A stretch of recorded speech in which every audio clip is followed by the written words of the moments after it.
Now therefore, Israel, hear the statutes and ordinances I am teaching you to observe, that you may live and may enter and take possession of the lands which the Lord, the God of your ancestors, is giving you. In your observance of the commandments of the Lord your God, which I am commanding you, you shall not add to what I command, nor subtract from it. You have seen with your own eyes what the Lord did to Baal Peor. The Lord your God destroyed from your midst everyone who followed the Baal of Peor, but you who held fast to the Lord your God are alive today. See, I am teaching you the statutes and ordinances as the Lord my God has commanded me, that you may observe them in the land you are entering to possess. Observe them carefully, for this is your wisdom and discernment in the sight of the peoples, who will hear of all the statutes and say, this great nation is truly a wise and discerning people. For what great nation is there that has God so close to it as the Lord our God is to us whenever we call upon him? Or what great nation has statutes and ordinances that are all as just as this whole law which I am setting before you today? However, be on your guard and be very careful not to forget the things your eyes have seen, nor let them slip from your heart as long as you live, but make them known to your children, unto your children's children.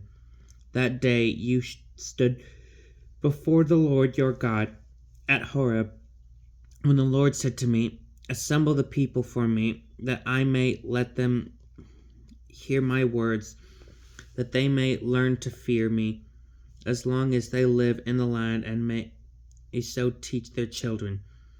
You came near and stood at the foot of the mountain, while the mountain blazed to the heart of the heavens with fire and was enveloped in the dense black cloud. Then the Lord spoke to you from the midst of the fire. You heard the sound of the words, but saw no form. There was only a voice. He proclaimed to you his covenant, which he commanded you to keep, the 10 words which he wrote on 2 stone tablets. At the time the Lord charged me to teach you the statutes and ordinances for you to observe in the land you are about to cross into and possess. Because you saw no form at all on this day, the Lord spoke to you at Horeb in the midst of the fire. Be strictly on guard. Do not act corruptly by fashioning an idol for yourselves to represent any figure, whether it be from the form of a man or a woman, the form of any animal on the earth, the form of any bird that flies in the sky, the form of anything that crawls on the ground, or the form of any fish in the waters under the earth. And when you look up to the heavens and behold the sun or the moon or the stars and the whole heavenly host, do not be led astray into bowing down to them and serving them. These the Lord your God has apportioned to all other nations under the heavens, but you the Lord has taken and led out of that iron foundry Egypt, that you might be his people, his heritage, as you are today. But the Lord was angry with me on your account, and swore that I should not cross the Jordan, nor enter the good land which the Lord your God is giving you as a heritage. I myself shall die in this country. I shall not cross the Jordan, but you are going to cross over and take possession of that good land. Be careful, therefore, lest you forget the covenant which the Lord your God has made with you, and fashion for yourselves against his command an idol in any form whatsoever. For the Lord your God is a consuming fire, a jealous God. When you have children and children's children, and have grown old in the land, should you then act corruptly by fashioning an idol in the form of anything, and by this evil done in his sight provoke the Lord your God? I call heaven and earth this day to witness against you, that you shall all quickly perish from the land which you are crossing the Jordan to possess. You shall not live in it for any length of time, but shall be utterly wiped out. The Lord will scatter you among the peoples, and there shall remain but a handful of you among the nations to which the Lord will drive you. There you shall serve gods that are works of human hands, of wood and stone, gods which neither see nor hear, neither eat nor smell.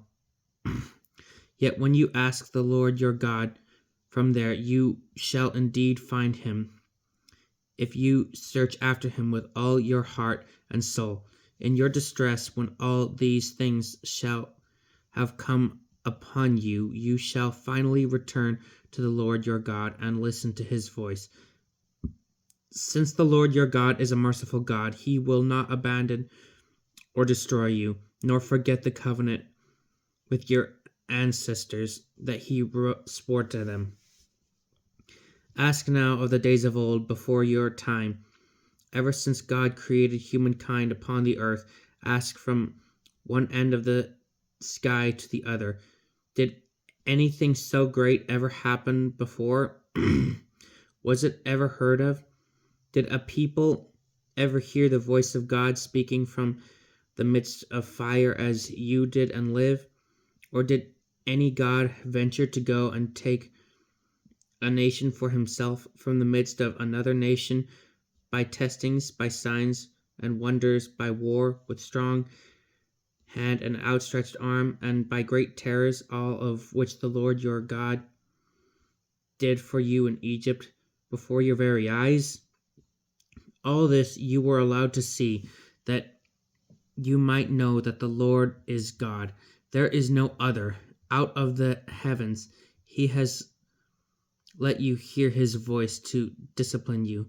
On earth he let you see his great fire, and you heard him speaking out of the fire.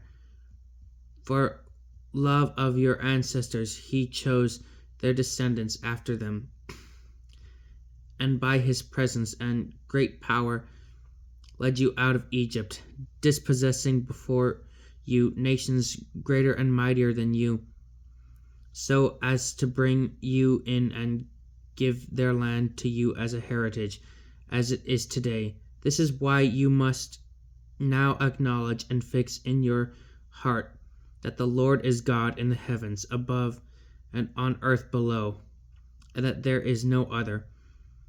And you must keep his statutes and commandments, which I command you today, that you and your children after you may prosper, and that you may have long life on the land which the Lord your God is giving you forever. Then Moses set apart 3 cities in the region east of the Jordan, to which a homicide might flee who killed a neighbor unintentionally, where there had been no hatred previously, so that the killer might flee to one of these cities and live. Bezer in the wilderness, in the region of the plateau, for the Reubenites, Ramoth in Gilead for the Gadites, and Golan in Bashan for the Manassites. This is the law which Moses set before the Israelites.